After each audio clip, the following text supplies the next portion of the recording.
Hello and welcome to Cheers to Fears, where we combine alcohol and horror for your entertainment.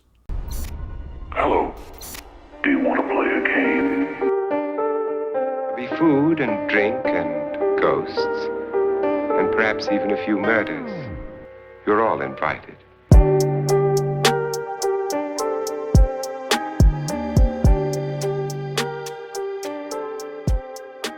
Today we are making a drinking game for the fourth installment of the Insidious franchise, Insidious: The Last Key.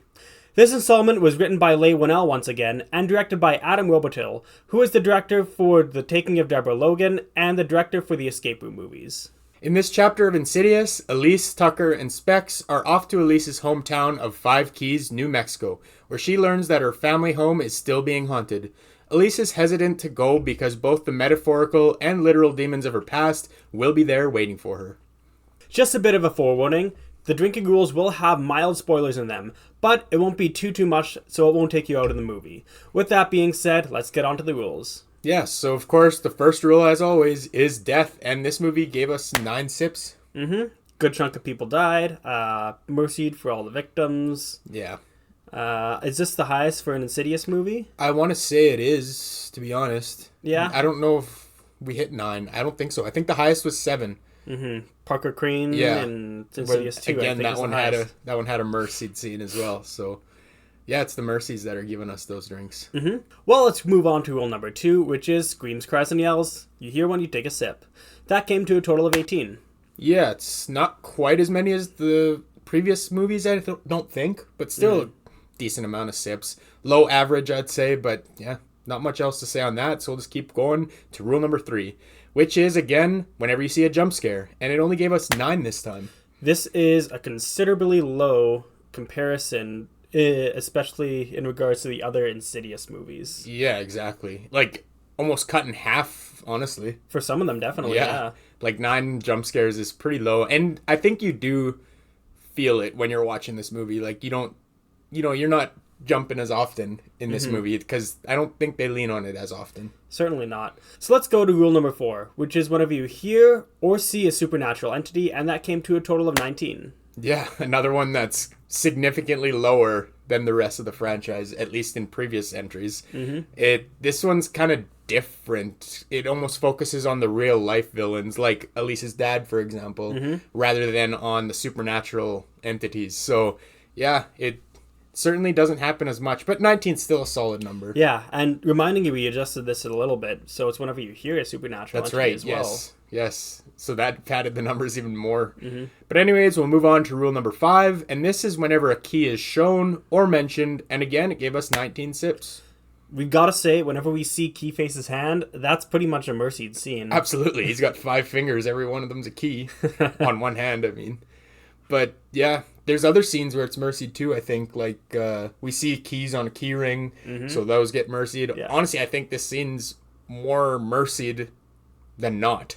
Oh yeah, I'd say so. Like, there's very few times where you see just a single key or a couple keys or Yeah. anything. It's always a full key ring or, KEYFACE's hand or whatever. I mean, if you want to get into the specifics, there can only be a total of 3 mercies, and the other is 4, so... Yeah. It's not quite that much, but it's still, I'd say at least 3 mercies. 3 out of, like, I'd say half the scenes we see keys are. So. Yeah, I mean, there's also sometimes where you just see his finger or the other finger, and sometimes you don't see the full hand because it's like a little hidden. Exactly. However, let's go on to the next rule. Rule number 6 is Elise's childhood is mentioned or shown, and that came to a total of 14 sips. Yeah, it's pretty decent amount. I think this is kind of the main storyline of this installment, and there is some pretty disturbing scenes about her childhood that it's like focused around the abuse that she suffered as a child.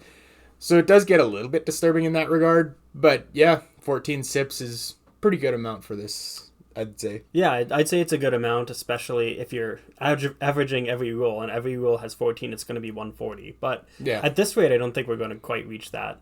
Yeah, I don't know. I guess we'll see. Let's move on to the next rule. And the next rule is whenever a whistle is seen or heard, and this happens 11 times. Yeah, it's a pretty good rule. I will say one scene where it is mercied, where the girl's constantly whistling. Right, I think we counted that as individual whistles. Yeah. So it's just like the bell, and I think it was one of the Annabelle movies where Mrs. Mullen was constantly winging it for attention. Yeah. And this is something new that we haven't seen in the franchise up until this point. It's kind of a nice tool that they use, I guess, to, especially near the end when Elise and her brother kind of reconnect, and they basically kind of come to terms because of that whistle in a sense. So it's just a nice touch, I think, that they added. It summons the mom too. There's a real emotional bond to it. Plus, it's also a tool that they use for like a lot of movies, such as, oh, there's a swinging door. I wonder if that's going to be a jump scare or something like that later. Right. So it was used as a spooky instrument for a ghost to communicate. Yeah, exactly. Now on to another common rule. Rule number 8 is whenever the further is mentioned or seen, and this came to a total of 10 sips. Yeah, I think they call it the dark quite a bit in this movie. So keep that in mind. If they're calling it the dark, they're referring to the further.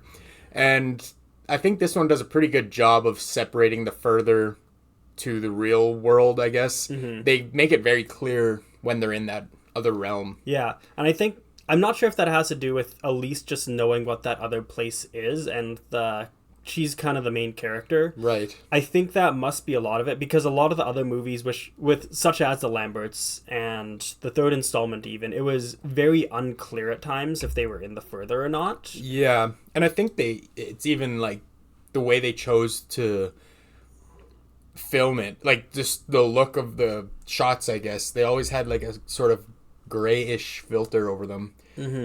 And it was kind of hard to tell whether they were in the further or not. So yeah, this one separates a little bit better, I guess. I will say that it's not really a bad thing to have in the movie. It's just, like, I guess it makes the drinking game easier. Yeah, it makes counting the drinks easier and not so black and white. Or I guess this is now black and white, as opposed to gray, like the filter in Yeah. But anyways, we'll keep going to the second last rule, which is whenever you see the Spectral Sightings logo. And this happens 7 times in the movie. Yeah, it's a fun little rule. It's fairly small at points and can be missed. But it's seen throughout. It's a good rule. Yeah. I guess it's worth mentioning that the Spectral Sightings is, if you don't know, Tucker and Speck's ghost hunting company name, I guess. Yeah. They have a web page that we see the logo on. They have the van that they get that has a couple decals on it. And yeah, it just pops up once in a blue moon, I guess. Yeah. So let's move on to the final rule. The last rule we have today is whenever you see a keyhole, and that came to a total of 9 sips. Yeah, so we got keys and keyholes. So they kind of pair up, at least in a couple scenes that I can think of. And we do see a good handful of them throughout the movie for keyholes. So it's enough to get its own rule, we decided. Yeah, I think it's pretty evenly spread throughout the movie. That's right, yeah. Well, anyways, that wraps up the rules for this drinking game. The total number of sips that we got this time around was 125, which is equivalent to drinking about 4 drinks based on our 30 sip per 12 ounce can. And yeah, it's a little bit easier than the previous entries, I guess. I'd say it's quite a bit easier than the previous entries. All things considering, I think it came to, especially if you compare it to the first couple of them, about 30 drinks less. Yeah. I think this one also was fairly balanced throughout the entire movie, rather than like the first one, for example, was very heavy in the end. That's where like a lot of the rules came into play. Yeah. But this one seemed like it was a little bit more balanced throughout. We had a lot more rules that were kind of sprinkled throughout the whole movie rather than just heavy in the end. So, and also the most we got for one rule was 19. There was no like 30 sips for one rule. Yeah, there was no big outlier like there were in the first 2 movies. Yeah. It is the second lowest of the franchise. I believe the third one was a little bit lower. Right. However, other good rules, I think we thought of a few. A good one was whenever Tucker Specs flirt with Elise's nieces. Right, yes. That could have been a rule. Because, yeah, they do that quite a bit in this movie. And I think it's meant to be like sort of comic relief in a sense. Yeah. To me, take it or leave it. I don't care too much for it, to be honest. But yeah, it definitely could have been a rule. Off the top of my head, I know something that we didn't have on this installment of the drinking game for Insidious was we didn't have exterior of house anymore. That's right, yes. So Adam Robitel decided not to include that trope. And maybe for the better. I don't know. It's just a random rule that you could use in a lot of horror movies, actually. Mostly directed by James Wan, but yeah. And with all that being said, we hope you enjoyed our drinking game on Insidious The Last Key. If you end up playing the game alongside the movie, or if you have any other feedback or suggestions, let us know in the comments below. Make sure to like and subscribe to our channel so you don't miss our next video, which is going to be our final drinking game on the franchise for Insidious The Red Door. But anyways, thanks for tuning in, and this is us saying, Cheers to to fears.